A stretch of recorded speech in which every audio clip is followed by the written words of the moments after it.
এ হাবলু ভাই, মন খারাপ কেন তোর? তোর গার্লফ্রেন্ড তোকে বকা দিয়েছে নাকি? ওই বেটা, কাল রাতে স্বপ্ন দেখলাম আমি একটা বিশাল বিরিয়ানির পাহাড়ের উপরে বসে আছি, কিন্তু যেই খেতে যাব অমনি মা ডেকে দিল স্কুলে আসার জন্য। এটা তো ট্র্যাজেডি রে। কিন্তু তুই তো এমনিতেও সারাদিন বিরিয়ানির স্বপ্নই দেখিস। আমার তো মনে হয় আমি বড় হয়ে কোনো কোটিপতি মেয়েকে বিয়ে করব, যার বাবা বিরিয়ানির দোকানের মালিক। তোর যে চেহারা, মেয়ে তো ধুয়ে থাক, বিরিয়ানির দোকানের কুত্তাও তোকে দেখে ঘেউ ঘেউ করবে না। বল্টু ভাই, এইসব বাদ দাও। আমি শুনলাম তুই চশমা নিয়ে বলে গবেষণা করছিস। হ্যাঁ, আমি একটা বিশেষ চশমা বানানোর চেষ্টা করছি, যেটা পড়লে বোঝা যাবে সামনে থাকা মানুষের পকেটে কত টাকা আছে। মানুষের পকেটের টাকা দিয়ে তুই কি করবি? যার পকেটে বেশি টাকা থাকবে তার থেকে আমরা জোর করে টিকিট নেব, মানে সমাজ সেবা, বুঝলি? আর যদি পকেট খালি থাকে তাহলে বুঝবো সে আমাদের দলেরই লোক, তখন তার থেকে বিড়ি চেয়ে খাবো। হাবলু ভাই, ধর আমি বস, তুই ইন্টারভিউ দিতে এসেছিস। ঠিক আছে, ধরলাম। বলতো, সূর্যের আলো পৃথিবীতে আসতে কত সময় লাগে? স্যার, আমি তো বাসে করে আসি, তাই জানি না। তবে আলো যদি উবেরে আসে তাহলে ট্রাফিক জ্যামের জন্য 1 ঘন্টা বেশি লাগবে। সাব্বাস, এবার হাবলু বল, যদি তোর অফিসের বস তোকে গালি দেয় তুই কি করবি? আমি বসের টিফিন বক্স লুকিয়ে রাখবো। পেটে খিদে থাকলে মানুষ গালি দেওয়ার শক্তি পায় না। তোরা জানিস এই স্কুলের ল্যাবে নাকি একটা কঙ্কাল রাত 12টার পর ডান্স করে। আরে ধুর, কঙ্কাল ডান্স করবে কেন? ওর তো হাড়ে কোনো জৈন নেই। না রে বল্টু ভাই, হাড়ে তো জৈন আছে, কিন্তু ক্যালসিয়ামের অভাব থাকলে ডান্স করতে পারবে না। ও বরং ল্যাবে রাখা অ্যাসিড দিয়ে চা বানিয়ে খাবে। তোরা সিরিয়াসলি নে। আমি শুনেছি ওই কঙ্কালটা নাকি ফেল করা ছাত্রদের খুঁজে বেড়ায়। তাহলে তো আমাদের টেনশনই নেই, আমরা তো এখনো রেজাল্টই হাতে পাইনি। বল্টু ভাই, আমি তো ভাবছি আমি একটা আইফোন কিনবো আর সারাদিন সেলফি তুলবো। আমি একটা আস্ত বিরিয়ানির দোকান কিনে নেব, আর দোকানের নাম রাখবো পড়াশুনো চুলাই যাক বিরিয়ানি হাউস। তোরা তো ছোট লোক, ছোট ভাবনা। আমি 1 কোটি টাকা দিয়ে একটা স্কুল কিনবো। স্কুল কিনে কি করবি? পড়াশোনা করবি? পাগল নাকি? আমি স্কুলের গেটে একটা সাইনবোর্ড ঝোলাবো।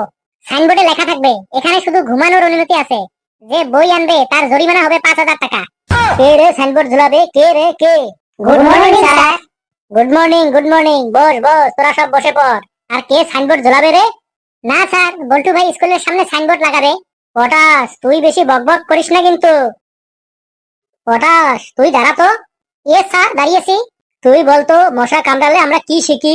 স্যার, মশার কামড় থেকে আমরা শিখি জীবনে গায়ের জোর নয়, সাহস বড়। মানে? এই যে ধরুন স্যার, মশা জানে যে থাপ্পড় খেলে সে মারা যাবে, তাও সে জীবনের ঝুঁকি নিয়ে আপনার রক্ত খেতে আসে। এটাকে বলে ডেডিকেশন। তুই বস, আমার রক্তর চাপ বেড়ে যাচ্ছে কিন্তু। সিমটি, তুই দাঁড়া তো। হ্যাঁ বলুন স্যার। তুই খাতায় এটা কি লিখেছিস? শুধু গরুর পা আঁকা কেন, বাকিটা কোথায়? স্যার, গরুটা তো মাঠে ঘাস খেতে এসেছিল। তো ঘাস কোথায়? গরু সব ঘাস খেয়ে ফেলেছে স্যার। তাহলে গরুটা কোথায়? ঘাস শেষ হয়ে গেছে দেখে গরুটা বাড়ি চলে গেছে স্যার। এখন শুধু পা ধোয়ার কাদা লেগে আছে। তুই 2 হাত তুলে দাঁড়িয়ে থাক, তুই 2 হাত তুলে দাঁড়িয়ে থাক। বল্টু, তুই দাঁড়া তো। স্যার, দাঁড়িয়েছি। তুই বলতো, শাহজাহান কেন তাজমহল বানিয়েছিলেন? স্যার, কারণ ওনার কাছে সিমেন্ট আর বালু কেনার টাকা ছিল, কিন্তু ফেসবুক চালানোর মতো নেট ছিল না। টাইম পাস করার জন্য তাজমহল বানিয়ে ফেলেছেন। তুই বের হ, তুই বের হ ক্লাস থেকে। স্যার, শাহজাহানকেও কি ওনার টিচার বের করে দিয়েছিলেন? বলেই কি তিনি বাড়ি থেকে বের হয়ে তাজমহল বানিয়েছিলেন? তোরা কি বলিস রে? তোরা কি বাড়ি থেকে পড়াশোনা করিস না নাকি? তুইও দাঁড়িয়ে থাক। ওটাকে হাবলু নাকি? হাবলু, তুই দাঁড়া তো। হাবলু, তুই অঙ্কে 0 পেয়েছিস কেন? কিরে, 0 কেন পেলি? স্যার আমাকে প্রশ্ন দিয়েছিলেন 3 থেকে 5 বিয়োগ করলে কত থাকে। আমি বলেছি এটা সম্ভব না। আমি তো ঠিকই দিয়েছি। স্যার, আপনার কাছে 3 টাকা থাকলে আমি 5 টাকা নেব কি করে? আমি কি ডাকাত নাকি? স্যার, হাবলু তো ঠিকই বলেছে, ও সৎ থাকতে চায়, এটা তো ভালো গুণ। বল্টু, তুই বেশি কথা বলিস না, তোকে কিন্তু মুরগা বানিয়ে রাখবো। হাবলু, তুইও সিমটির মতো হাত তুলে দাঁড়িয়ে থাক।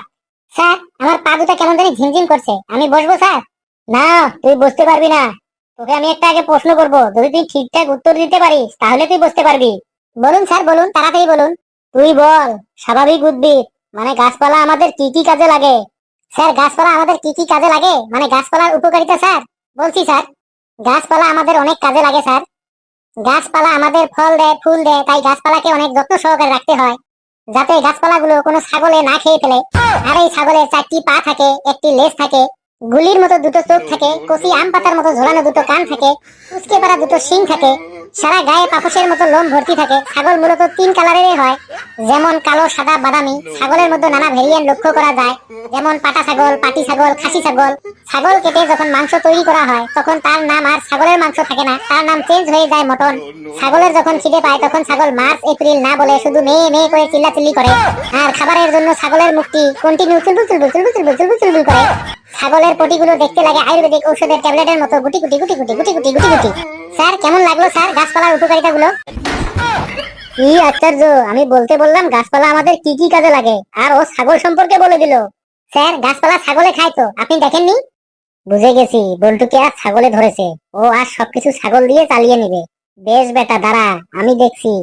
বল্টু, তুই এবার বল নদী আমাদের কি কি কাজে লাগে, কিন্তু মনে রাখিস এই নদীর মধ্যে যেন ছাগল না আসে। স্যার নদী আমাদের কি কি কাজে লাগে বলছি স্যার। স্যার নদীর জল অনেক কাজে লাগে। নদীর জলে অনেক পল্লী বালি কাদা বয়ে নিয়ে এসে নদী তার দুই তীরে সঞ্চিত করে। নদীর ধারে সেই উর্বর পল্লী মাটিতে খুব ভালো ফসল হয়, কিন্তু চাষি ভাইদের একটাই ভয় থাকে, কারণ ওই ফসলগুলি অনেক সময় ছাগলে খেয়ে নেয়। আর এই ছাগলের চারটি পা থাকে, একটা লেজ থাকে, গুলির মতো দুটো চোখ থাকে, কচি আম পাতার মতো ঝোলানো দুটো কান থাকে, ফুসকে পারা দুটো শিং থাকে, গায়ে পাপোশের মতো ছোট ছোট ছোট ছোট লোম ভর্তি থাকে।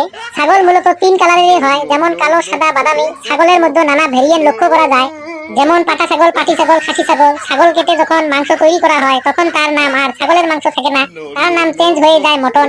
ছাগলের যখন খিদে পায় তখন মার্চ এপ্রিল না বলে শুধু মেয়ে মেয়ে করে চিল্লাচিল্লি করে। আর ছাগলের খাবার জন্য ছাগলের মুখটা সবসময় কন্টিনিউ চুলবুল চুলবুল চুলবুল চুলবুল চুলবুল চুলবুল করতেই থাকে। আর ছাগলের পটিগুলো দেখতে লাগে আয়ুর্বেদিক ঔষধের ট্যাবলেটের মতো গুটি গুটি গুটি গুটি গুটি গুটি গুটি গুটি গুটি গুটি গুটি গুটি। স্যার কেমন লাগলো নদী আমাদের কি কি কাজে লাগে? এটা তুই কি বললি রে? আমি তোকে নদীর সম্পর্কে বলতে বললাম আর তুই ছাগলের সম্পর্কে বলে দিলি। আমি তো তোকে প্রথমে ওয়ার্নিং দিয়েছিলাম নদীর মধ্যে যেন ছাগল আসে না। কেন স্যার, নদীর ধারের ফসল খেতে যদি ছাগল চলে আসে তাহলে আমি কি করবো স্যার? আজকে মনে হয় ছেলেটাকে ছাগলে ধরেছে আর সবকিছু ছাগল দিয়ে চালিয়ে দেবে। বেশ বল্টু, তুই এবার বল মোটর সাইকেল আমাদের কি কি কাজে লাগে। দেখি তুই এবার এই মোটর সাইকেলের মধ্যে ছাগল আনিস কি করে। স্যার মোটর সাইকেল আমাদের কি কি কাজে লাগে এত সহজ বলছি স্যার। স্যার এখনকার যুগে প্রত্যেকের বাড়িতে মোটর সাইকেল আছে। মোটর সাইকেলের সাহায্যে এক জায়গা থেকে অন্য জায়গায় খুব সহজে যাতায়াত করা যায়, কিন্তু মোটর সাইকেল চালানোর সময় খুব সাবধানে চালাতে হবে, যাতে মোটর সাইকেলের নিচে কখনো কোনো ছাগল না চাপা পড়ে। আর এই ছাগলের চারটি পা থাকে, একটা লেজ থাকে, গুলির মতো দুটি চোখ থাকে, কচি আম পাতার মতো ঝোলানো দুটো কান থাকে, উসকে পারা দুটো শিং থাকে, সারা গায়ে পাপোশের মতো ছোট ছোট লোম ভর্তি থাকে। ছাগল মূলত তিন কালারের হয়, যেমন কালো, সাদা, বাদামি। ছাগলের মধ্যে নানা ভেরিয়েন্ট দেখা যায়, যেমন পাটা ছাগল, পাটি ছাগল, খাসি ছাগল। ছাগল কেটে যখন মাংস তৈরি করা হয় তখন তার নাম আর ছাগলের মাংস থাকে না, তার নাম চেঞ্জ হয়ে যায় মটন। ছাগলের যখন খিদে পায় তখন মার্চ এপ্রিল না বলে ছাগল শুধু মেয়ে মেয়ে করে চিল্লায়। আর খাবারের জন্য ছাগলের মুখটা কন্টিনিউ চুলবুল চুলবুল চুলবুল চুলবুল করতেই থাকে। আর ছাগলের পটিগুলো দেখতে লাগে আয়ুর্বেদিক ঔষধের ট্যাবলেটের মতো গুটি গুটি গুটি গুটি গুটি গুটি গুটি গুটি। স্যার কেমন লাগলো স্যার মোটরসাইকেল আমাদের কি কি কাজে লাগে? তুই থাম বাবা, তুই এবার থাম, না হলে আমি কিন্তু এখনই মাথা ঘুরে পড়ে যাব। আমি হারে হারে বুঝে গিয়েছি তোকে আর ছাগলে ধরেছে। শিওর তোকে আর ছাগলে ধরেছে। তোরা সব বস, আমি এখন যাই। কি সাংঘাতিক ছেলে রে বাবা। বন্ধুরা ভিডিওটি কেমন লাগলো আপনারা কমেন্টসে জানাবেন, আর ভিডিওটি লাইক করবেন, যত পারেন শেয়ার করবেন, আমার চ্যানেলটি সাবস্ক্রাইব করে আমাদের সাথে থাকবেন। হাসতে থাকুন, সুস্থ থাকুন, যত বেশি হাসবেন তত বেশি সুস্থ থাকবেন। আর ছাগলের কোটিগুলো দেখতে একদম আয়ুর্বেদিক ঔষধের ট্যাবলেটের মতো গুটি গুটি গুটি গুটি গুটি গুটি গুটি গুটি গুটি গুটি গুটি।